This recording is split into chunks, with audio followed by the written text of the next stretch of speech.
बिल्ला समाज धनगर समाजाच्या विरोधात आक्रमक दीपक बोराडे भाजपचा दलाल आहे।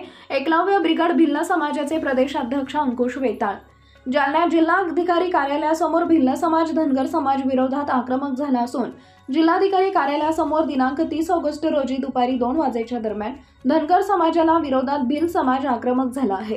राज्य सरकारनं धनगर समाजाला आदिवासीमध्ये समावेश करू असं आश्वासन राज्य सरकारनं घेतल्याने भिल्ल समाज आक्रमक झालाय। ओबीसी नेते दीपक बोराडे यांच्यावर एकलव्य ब्रिगेड भिल्ल समाजाचे प्रदेशाध्यक्ष अंकुश वेताळ यांनी जोरदार टीका केली असून दीपक बोराडे हा भाजपचा दलाल आहे। आदिवासी आणि धनगर समाजामध्ये वाद पेटवण्याचं काम दीपक बोराडे करत असल्याचा आरोप एकलव्य ब्रिगेड भिल्ल समाजाचे प्रदेशाध्यक्ष अंकुश वेताळ यांनी केलाय।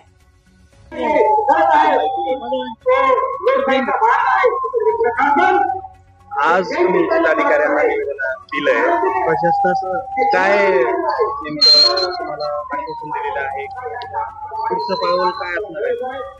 आज आम्ही भव्य आंदोलन केलं नरहरी झिरवाळ साहेबांच्या नेतृत्वामध्ये। राज्य सरकार वारंवार आदिवासी समाजाच्या बाऱ्यात एक निगेटिव्ह भूमिका घेत आहे की धनगर समाजाला आम्ही तुमच्या योजना लागू करू, धनगर समाजाला तुमच्यात आरक्षण देऊ। धनगर समाजाला का आज आमचं एकही आदिवासी बांधवांचा आणखीन पोट भरलेलं नाही आणि त्याच्यात तुम्ही हिस्सेवारीसाठी तुम्ही डबल लोक टाकतात, त्याच्यामुळे आम्ही आज तीव्र आंदोलन छेडलेलं आहे।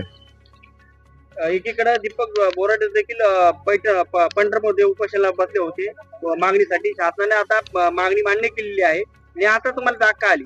राज्य सरकारला आज मतदानासाठी ते सगळ्याला हा लावत आहे, पण मात्र सुप्रीम कोर्टानं सांगितलं की धनगर हा वेगळा आहे। धनगर हा अनुसूचित जमातीत येतो आणि धनगर हा अनुसूचित जमातीत येत नाही।